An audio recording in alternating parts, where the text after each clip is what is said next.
Hi, my name is Ajit Sidhu, and I am the director of the Little Ones Life Skill, as well as being the director of an award-winning nursery in London.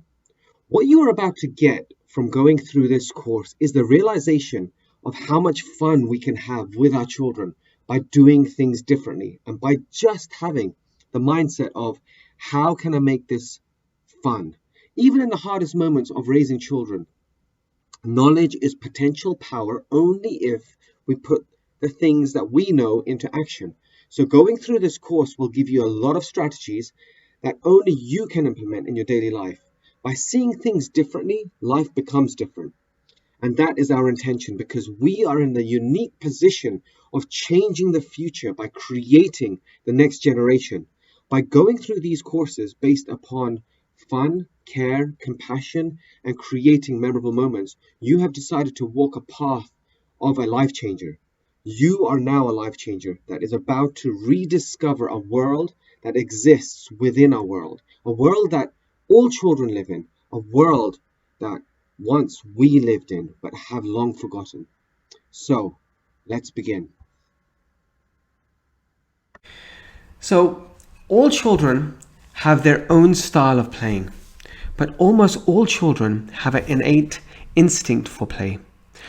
For children, play is like their job. It's like how we go to our job on a daily basis, or we do our job within the house. That's exactly the same that children know about. And we need to make sure that they're doing the best job possible. It is the main way of communicating, experimenting, and learning. Now, this is a key thing because we have to understand this. Play is just not a time pass. For children, play is their main way of how they communicate because they're experimenting and learning. And if we do not learn this method of play, then we miss out on a huge part of our children's lives, which through communication and what they're learning. Experts often describe play as a place of magic and imagination where children can fully be themselves. So this is the truth because children are fully themselves when they are playing. When they're in front of the TV or in front of the iPad or whatever it is out now, they're not fully themselves.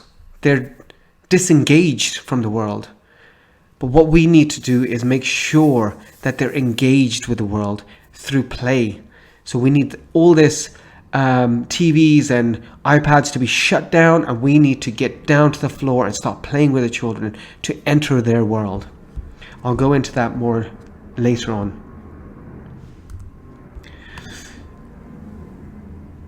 While play is fun, it is also meaningful and a complex idea. Humans learn new things about the world and themselves through discovery and practice, much of which happens through play. Play allows children to try out adult roles and skills. As they discover their world and what they are able to do in it, children develop a sense of confidence and mastery. Play can also be a way of connecting with others and of reconnecting after closeness has been severed. So children also use play to recover from emotional distress. By recreating an upsetting scene, children can retell the story with themselves in charge. Finally, play is fun.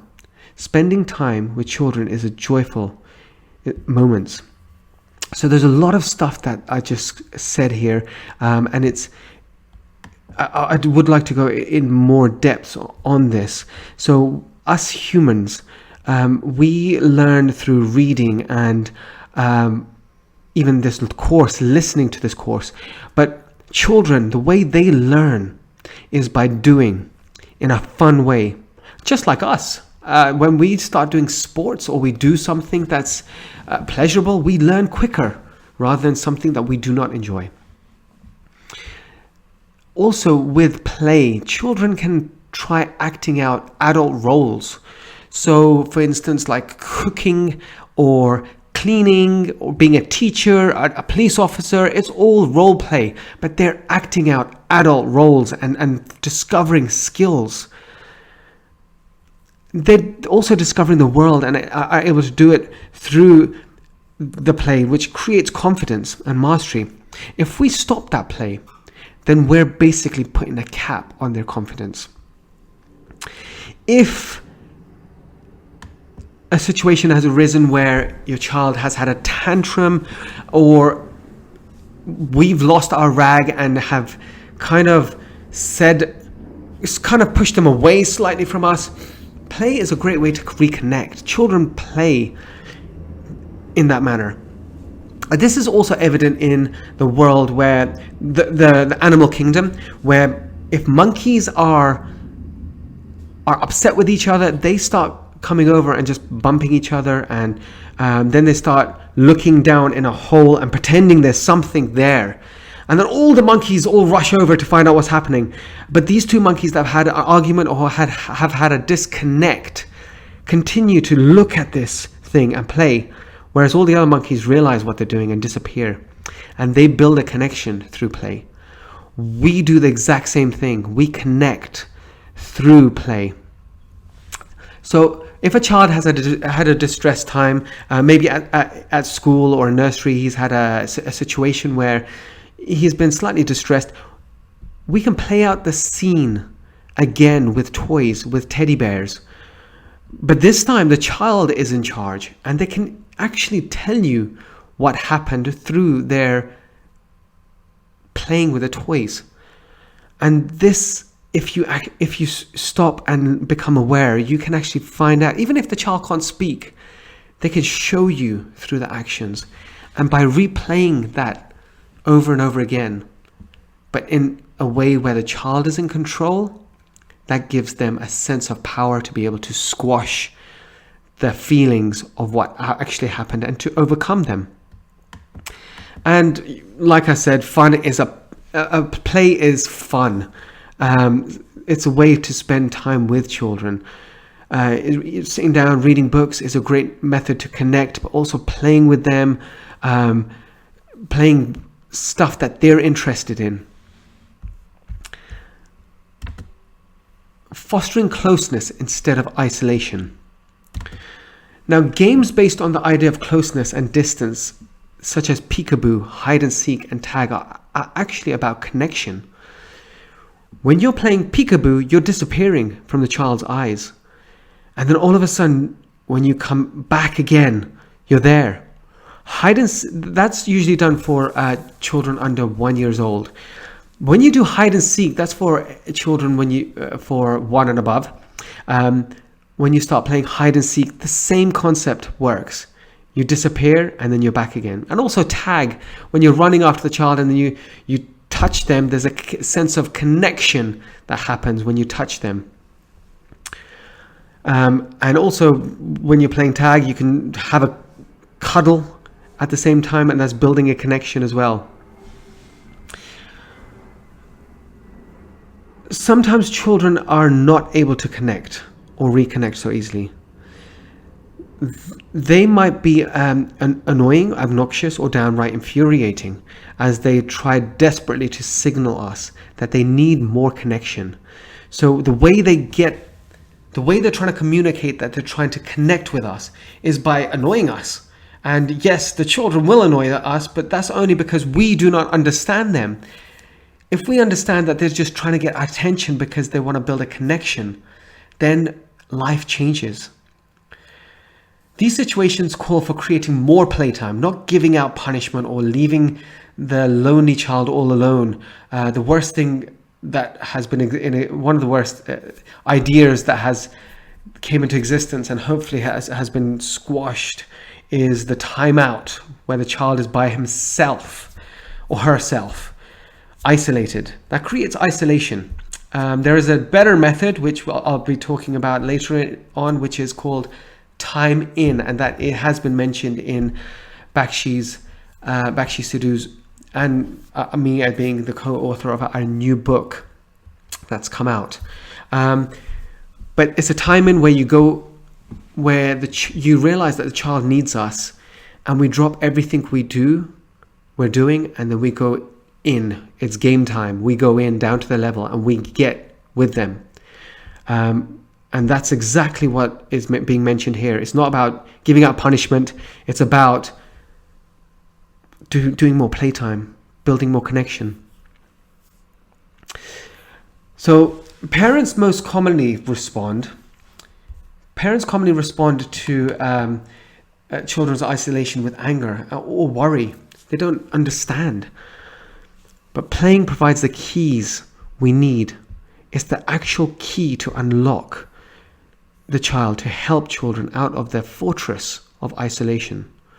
Now, with my son, we have this in a week where children have many tantrums, and with my son, I love getting down to his level and playing. My trousers all get ripped up at the knees because they all get ground away. But there are times when he feels isolated, and I can tell because I'm trying to play with him. But that's the time when parents will usually get up and say, well, if you don't want to play with me, then fine, I won't play with you. But that's the wrong approach. When a child is pushing us away, we should not push ourselves in towards them, but just wait, because eventually the child will open up.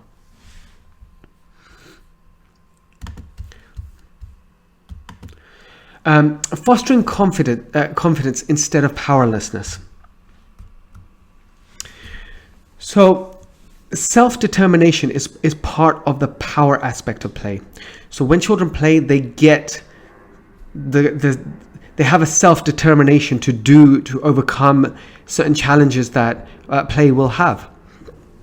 When children can do whatever they choose or whatever they like, they are more likely to do it enthusiastically.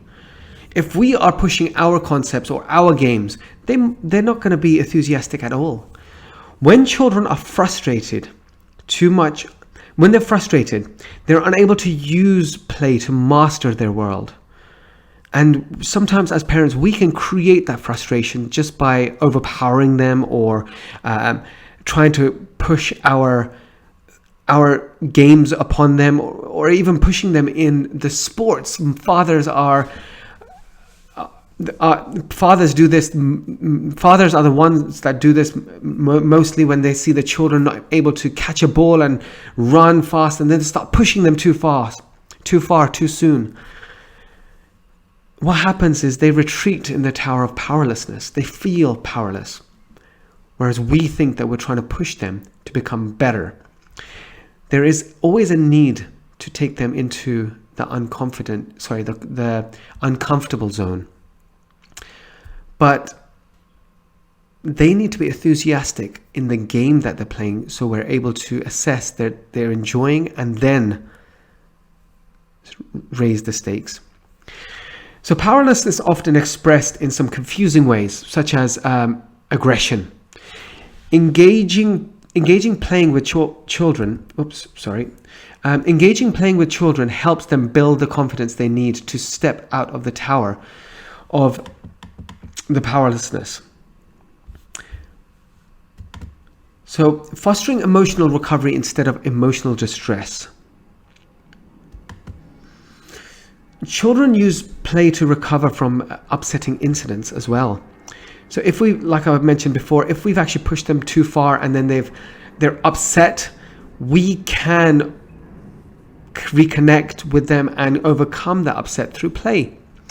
By us becoming the bumbling, silly person that falls over and are unable to do things, because then all of a sudden their confidence rises when they realize that we're exactly the same or even worse than them. So play lets them recreate incidences, but this time letting the scaring feelings out, usually through giggles. So sometimes children start giggling, and we don't understand why they're giggling of a situation that happens.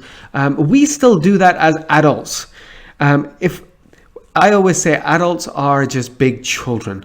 If we're on the street and we see someone take a trip and they fall and they tumble over in a funny way, we get concerned. But we go over to them and they say, oh, I'm fine. And what do? We laugh with them because we need to release the distress that we had. But a third person watching this could think, wow, that person's really not very nice, that they're actually laughing at the person who fell. Children do the same thing. Children will laugh at silly things. Or something might have happened at nursery where a child has just taken another child has taken your child's toy. In your child's eyes, that feels like someone's actually stolen his item. He might be distressed about it. But when he comes home, he's able to play. If we're able to play out an incident where he takes something of yours and then you're kind of fumbling over and you fall over and they giggle it, they laugh, their situation doesn't seem that bad anymore. So that's where recreating an incident lets the scary feelings out, and this usually through giggles. As children get older, they start giggling a bit more at silly situations or uncomfortable situations. And this is where parents turn around and say, you should not be laughing, have some respect. But the truth is, they're laughing and giggling because that's the way they're releasing their emotion of distress. Role reversal lets the children be in more powerful positions. So like I mentioned, you can be the one that's the silly one, the one that's fallen over, or someone's taken something away from you, or your child has get your child to take something away from you, and then you're running after them, falling over, and you're really upset. That's role reversal. Adults need to actively help children recover through play.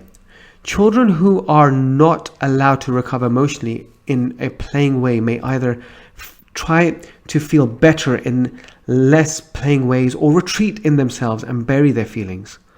When we see a child who is fearful, violent, or out of control, we usually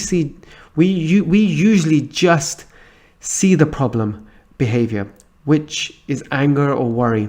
And angers and worries us so much that we don't think about using play to help to solve them. So, sorry about that. So what this is this,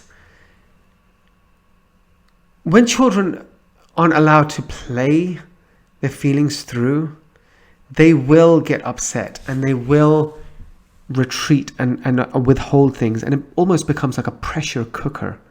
But we can add on extra by us telling them off.